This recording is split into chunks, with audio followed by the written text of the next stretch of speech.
E se o Homem de Ferro que você conhece nunca tivesse existido? E se em vez de Tony Stark fosse seu pai, Howard Stark, que vestisse a armadura e carregasse o legado da família? No primeiro quadrinho a gente explorou a Invasão Ultimate 1, onde o criador, o Reed Richards do universo Ultimate, escapou da prisão com um plano sinistro, recriar o multiverso do zero. Vimos como ele recrutou uma equipe para libertá-lo, manipulou os Illuminati e começou a roubar tecnologias para colocar seu plano em ação. Agora no segundo HQ vimos o Howard Stark, o pai de Tony Stark, ele é o Homem de Ferro, e o criador está reescrevendo a história como a conhecemos. Se você não viu o vídeo anterior, corre lá para assistir. Capítulo 2, Descendo a Toca do Coelho, Terra 6160. O criador está passando por seu registro de memórias, um banco de dados que ele construiu contendo as informações das coisas que ele mudou, e os status das pessoas específicas nesse universo que ele alterou. E embora a gente tenha visto anteriormente o exemplo dele de impedir Peter Parker de se tornar o Homem-Aranha neste universo, eu comentei que deveria haver uma maneira mais eficiente para o criador fazer isso. E claro, e falaremos disso daqui a pouco. O criador está pensando em sua última conversa com o Reed Richards da Terra 616, onde o criador pergunta a ele se ele tivesse a possibilidade de apagar o criador da existência, se ele apagaria. E o Reed Richards diz que sim. E o criador diz que manteria isso em mente. E pelo visto, manteu. Agora, indo mais adiante, a gente descobre que a Ponte de Arco-Íris está quebrada, isolando Asgard, que é governada por Loki, como rei de Asgard, com Thor ajoelhado. E mesmo assim, vemos o Bruce Banner eventualmente se tornando Hulk. Mas para o criador, mesmo com ele ajustando os eventos ao longo do tempo, ele ainda encontra peças faltantes da história, que parecem ser impossíveis de não instalar. Como é mostrado a nós que o Capitão América ele não está preso no gelo, e isso é como um gostinho de testemunhar o criador tendo problemas no paraíso. E indo adiante, descobrimos que as indústrias Stark são na verdade a empresa chamada Stan Stark, administrada por Obadiah Stane e Howard Stark, com Howard sendo o Homem de Ferro, o que é uma grande mudança em relação ao que nós estamos acostumados. Mas com o tempo descobrimos que o criador tem intenções específicas para o uso de Howard Stark, já que ele está listado no registro de memórias, que nos foi mostrado como controlável, o que veremos daqui a pouco também. Mas essa altura Obadiah puxa Howard de lado para avisar que ele precisa sair daquele laboratório e mostrar sua cara de bilhões de dólares ao mundo, participando dessa grande estreia que o criador está organizando. E o Howard Stark já tinha prometido a Obadiah que iria, e por um momento ele expressa a Obadiah que há momentos em que ele pensa em seus dons, e em tudo que ele e Obadiah conquistaram juntos.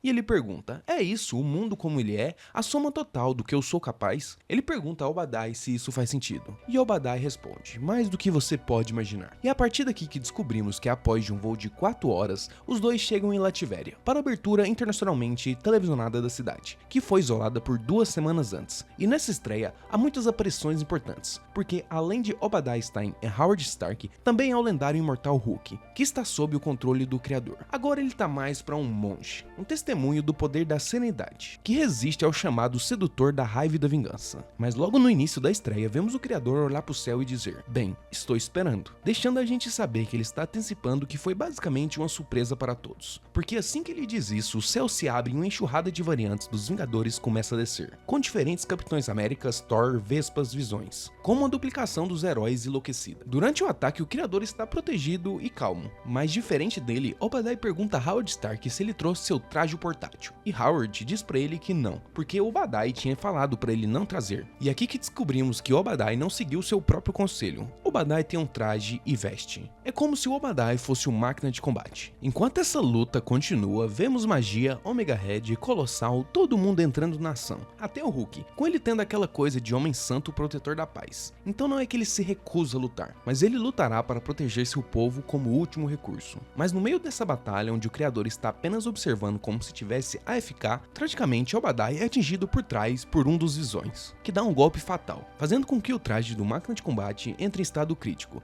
Enquanto Howard corre em direção de Obadiah, não há nada que ele possa fazer, enquanto Obadiah apenas diz sinto muito, antes que seu traje sobrecarregue e detone tudo, jogando Howard Stark para trás e deixando inconscientemente enquanto a batalha continua ao seu redor. Algum tempo depois, Howard acorda com o criador olhando para ele, que primeiro dá a notícia sobre a morte de Obadiah. E assim que Howard se levanta, ele mostra para ele que ele tem os atacantes sobreviventes capturados. E o criador explica a Howard que todos eles são do futuro, enviados de volta em uma missão kamikaze temporal central para pagar o criador e possivelmente o Howard Stark da história. Mas o criador diz a Howard Stark que na cidade eles ficaram muito bons em engenharia genética, legados de celulares, arqueologia protética e o reconhecimento de marcos genéticos históricos. Eles fazem a leitura regressiva de cada soldado do futuro, e eles descobrem que quase todos eles são clônicos idênticos, recombinados pela engenharia do DNA semente. Mas para Howard, ao ver isso, ele surta e diz ao criador que quem tenha feito isso vai apagá-lo em seguida quando descobrirem. Mas o criador diz que isso não vai funcionar, porque ele não nasceu aqui, não neste lugar, não neste planeta ou nem mesmo nesse universo, porque ele emergiu aqui completamente formado. E se vierem atrás dele, terá que ser na altura dos seus poderes. E ao ouvir isso, no desrespeito a Howard, essas pessoas fizeram isso, e por isso seu amigo está morto. Então o criador diz a Howard para segui-lo, porque ele quer mostrar algo a ele. E logo depois o criador revela a Howard o motor Immortus, que imediatamente Howard começa a criticar a construção. Mas ao ver que o criador tem uma máquina do tempo, ele diz a ele que isso deve ser o motivo pelo qual todas aquelas pessoas voltaram, e que o criador tem que destruí-la. Mas no momento o motor de Immortus está danificado, atualmente não funcional, e o criador não destruiria nem mesmo se pudesse. Então o criador diz a Howard para olhar ao seu redor, para a sociedade perfeita e ordenada em que ele vive, e pergunta a ele se ele acredita que as coisas deveriam ter sido assim. E o criador continua dizendo a ele que ele usou a máquina para refazer o mundo como ele é agora, apagar as ameaças antes que elas pudessem surgir, e redirecionar peças existentes, como o próprio Howard Stark, para desígnios maiores. E para Howard, ao receber essa informação, ele imediatamente pensa nas repercussões. Então ele diz ao criador que ele tem que entender o escopo total do que ele fez, aniquilando o futuro, destruindo o seu passado. Howard diz que esse foi só o primeiro confronto,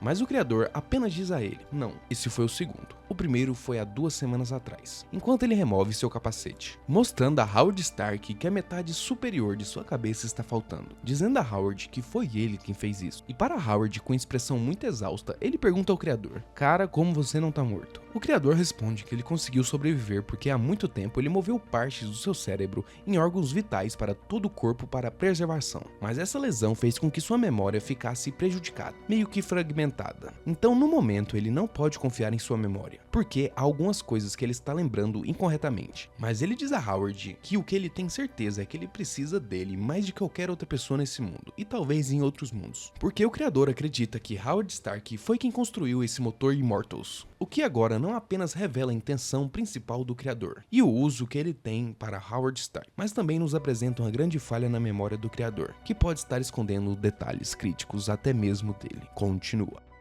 Então essa foi a parte 2 da Invasão Ultimate. Se você gostou do vídeo, deixe seu like e se inscreva no canal. Muito obrigado e até mais.